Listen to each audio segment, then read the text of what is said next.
नमस्कार। देवरिया की आवाज रेडियो केसरी से प्रस्तुत है स्थानीय हालचाल। पहले मुख्य हालचाल। शातिर चोर को आज पुलिस ने पैसों के साथ किया गिरफ्तार।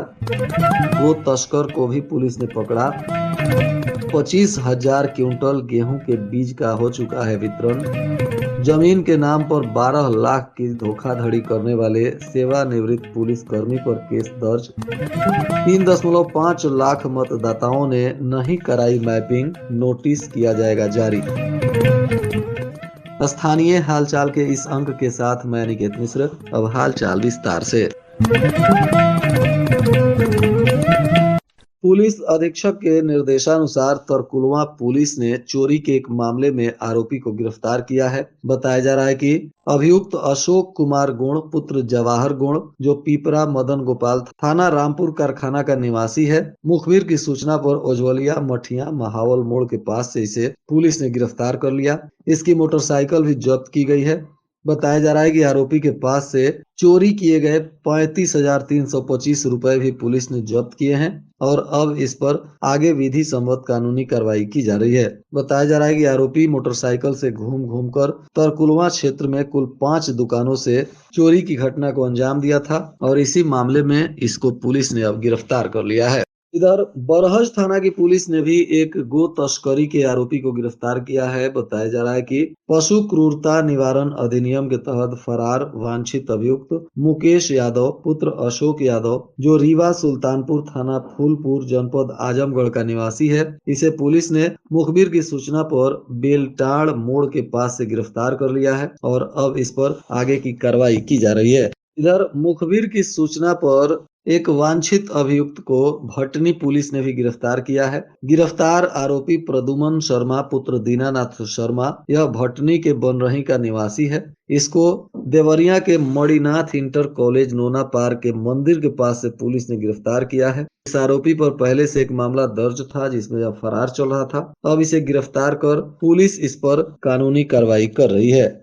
इस साल रबी सीजन में रिकॉर्ड तोड़ 23,000 क्विंटल गेहूं बीज का वितरण किया गया है। पिछले साल से 5,000 क्विंटल अधिक अनुदानित बीज की बिक्री की गई है। बीज अनुदान का पैसा काटकर जमा करने के चलते किसानों ने बीज खरीद कर इसका खूब फायदा उठाया है। कृषि विभाग ने रबी सीजन में जिले में कुल 1,75,838 हेक्टेयर क्षेत्रफल में गेहूं, दलहनी, तिलहनी फसलों की बुआई करने का लक्ष्य रखा था। इसमें 1,43,279 हेक्टेयर में गेहूं की बुआई की गई है और अन्य में सरसों और तोरी का भी खेती किया गया है। पहले किसानों को बीज की खरीदारी के दौरान राजकीय बीज भंडारों से किसान अंश अनुदान की दोनों राशि जमा करते थे, तब उन्हें बीज मिलता था, परंतु इस बार सरकार अनुदान की राशि काट कर सीधे सब्सिडी दर पर बीज मुहैया करा रही है और इस वजह से काफी किसानों ने इस बार बीज भंडार से बीज का खरीद किया है। इधर जमीन देने के नाम पर एक सेवानिवृत्त पुलिसकर्मी के द्वारा 12 लाख रुपए डकार लेने का मामला प्रकाश में आया है। इस मामले में एडीजी के निर्देश पर कोतवाली पुलिस ने केस दर्ज किया है। साथ ही मामले की विवेचना भी शुरू कर दी गई है। बताया जा रहा है कि रामपुर कारखाना क्षेत्र के बिशुनपुरा के रहने वाले विजय प्रकाश यादव का आरोप है कि उनकी रिश्तेदार मोइल गाँव में है और वहाँ के रहने वाले सियाराम यादव उत्तर प्रदेश पुलिस से सेवानिवृत्त है। साथ ही ITI के पास मकान बनाकर रहते हैं। अपने बच्चों के लिए जमीन खरीदने की उन्होंने सियाराम से बात की तो सियाराम ने अपनी जमीन 12 लाख रुपए में बेचने की बात कही। इसके बाद विजय प्रकाश ने रुपया दे दिया, लेकिन वह जमीन नहीं दिए। अब न तो रुपया दे रहे हैं, न ही जमीन बैनामा कर रहे हैं। अब इस मामले में पुलिस ने सेवानिवृत्त पुलिसकर्मी पर प्राथमिकी दर्ज कर लिया है और मामले की अनुसंधान कर रही है। भारत निर्वाचन आयोग के निर्देश पर जिले में मतदाता सूची विशेष प्रगढ़ पुनरीक्षण अभियान चल रहा है। बताया जा रहा है कि यह अभियान गुरुवार को समाप्त भी हो गया। उधर 10 दिसंबर तक के निर्वाचन कार्यालय के आंकड़ों पर अगर गौर करें तो जिले में 98.14% SIR का कार्य पूर्ण हो चुका है। वहीं अब तक 3,67,309 मतदाताओं ने मैपिंग नहीं कराया है। ऐसे मतदाताओं को निर्वाचन विभाग नोटिस भेजने के साथ ही इसका जवाब देने के लिए मौका भी दे रहा है। यदि उनके पास मैपिंग नहीं कराया गया तो उनका नाम अपमार्जित हो जाएगा। जिले के 7 विधानसभा क्षेत्रों में कुल 24,09,009 मतदाता हैं। जिले में कृषकों को उचित दर पर यूरिया एवं फॉस्फेटिक खाद उपलब्ध कराने को पर्याप्त व्यवस्था की गई है। बताया जा रहा है कि अब तक पर्याप्त मात्रा में उर्वरक का वितरण किया भी जा चुका है। सीडीओ ने बताया कि वेयर हाउसों में उपलब्ध यूरिया और फॉस्फेटिक लगातार फुटकर विक्रय केंद्रों पर प्रेषण किए जा रहे हैं। सरकारी क्षेत्र के सभी 164 केंद्रों पर 1295 एमटी यूरिया और 979 एमटी डीएपी तथा 859 एमटी एनपीके फिलहाल उपलब्ध हैं। कृषि विभाग ने सभी किसानों को आश्वस्त किया है कि आपको हर हाल में समय पर खाद और फॉस्फेटिक का आपूर्ति किया जाएगा। आप लोग सरकारी केंद्रों से खाद खरीदें। अगर कहीं किसी तरह की शिकायत होती है तो आप जिला प्रशासन को इसकी जानकारी दें। इसमें गड़बड़ी करने वालों पर सख्त कार्रवाई की जाएगी। देवरिया मेडिकल कॉलेज में मरीजों की भीड़ काफी देखी जा रही है। करीब 3000 से अधिक मरीज पहुंच रहे हैं। बताया जा रहा है कि गुरुवार को सभी जगह मरीजों और तीमारदारों को इंतजार करना पड़ा। इस बार बुखार, नस, जोड़ों के दर्द, कान, सांस और त्वचा से पीड़ित मरीजों की संख्या बढ़ी है। ऑर्थो मेडिसिन, पल्मोनरी मेडिसिन, बाल रोग, ईएनटी, सर्जरी, स्किन विभाग इत्यादि में कतार देखी गई। डॉक्टर कक्ष में पहले जाने को लेकर धक्का मुक्की हुई। एक्सरे सेंटर, बिलिंग काउंटर पर भी काफी भीड़भाड़ हो रही है। जिले के 5 परिषदीय विद्यालयों एवं एक बीआरसी के मरम्मत कार्य के लिए बेसिक शिक्षा विभाग के द्वारा 48 लाख रुपए खर्च किए जाएंगे। इस धनराशि से विद्यालय और बीआरसी का फर्श, दीवार और अन्य मरम्मत कार्यों को कराया जाएगा। इन कार्यों के लिए शासन से स्वीकृति मिल गई है। जल्द ही इसका कार्य शुरू किया जाएगा। सदर विकास खंड के कंपोजिट विद्यालय पगरा में मरम्मत कार्य के लिए 12 लाख, पथरदेवा प्राथमिक विद्यालय मिसरौली के लिए 5 लाख, कंपोजिट विद्यालय मलघोट विरैचा के लिए 1.80 लाख, सलेमपुर के प्राथमिक विद्यालय भीमपुर के लिए 4.80 लाख और नगर क्षेत्र के कंपोजिट विद्यालय महाराणा प्रताप के मरम्मत के लिए 12 लाख रुपए की धनराशि शासन से स्वीकृत हुई है। यतीमपुर नगर पंचायत कार्यालय में भाजपा कार्यकर्ताओं की एक बैठक हुई, जिसमें एसआईआर फॉर्म भरने और मतदाता सूची के पुनरीक्षण को लेकर मतदाता सूची में नाम जोड़ने के कार्यों की समीक्षा की गई। बैठक की अध्यक्षता यतीमपुर नगर अध्यक्ष वीरेंद्र यादव ने की। इसमें बूथ स्तर से लेकर देसाई मंडल के 6 शक्ति केंद्रों तक के कार्यकर्ताओं ने हिस्सा लिया।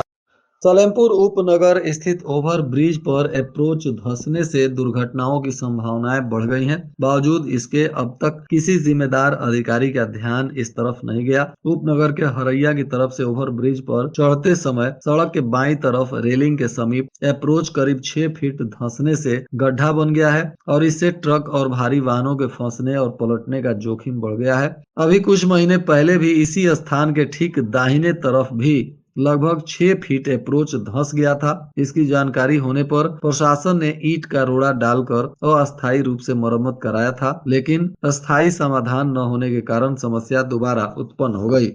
जिला सैनिक कल्याण एवं पुनर्वास अधिकारी ने बताया कि पूर्व सैनिक और उनके आश्रितों की व्यक्तिगत समस्याओं के समाधान के लिए जिला सैनिक बंधु की बैठक आयोजित की गई है। यह बैठक अपर जिलाधिकारी की अध्यक्षता में 16 दिसंबर को अपराह्न 2 बजे नवीन सभागार कलेक्टेरिएट देवरिया में संपन्न होगा। युवा कल्याण एवं प्रांतीय रक्षक दल विभाग जनपद देवरिया के तत्वाधान में प्रांतीय रक्षक दल का 77वां स्थापना दिवस समारोह आईटीआई ग्राउंड में आयोजित किया गया। मुख्य अतिथि जिला पंचायत देवरिया के अध्यक्ष पंडित गिरीश चंद तिवारी थे, जिन्हें प्रांतीय रक्षक दल के जवानों के द्वारा परेड की सलामी भी दी गई। इसमें परेड में 3 पुरुष जवानों की टोलियां और 1 महिला जवानों की टोली शामिल हुई। उत्कृष्ट प्रदर्शन करने वाली टोली को मुख्य अतिथि के हाथों सम्मानित किया गया।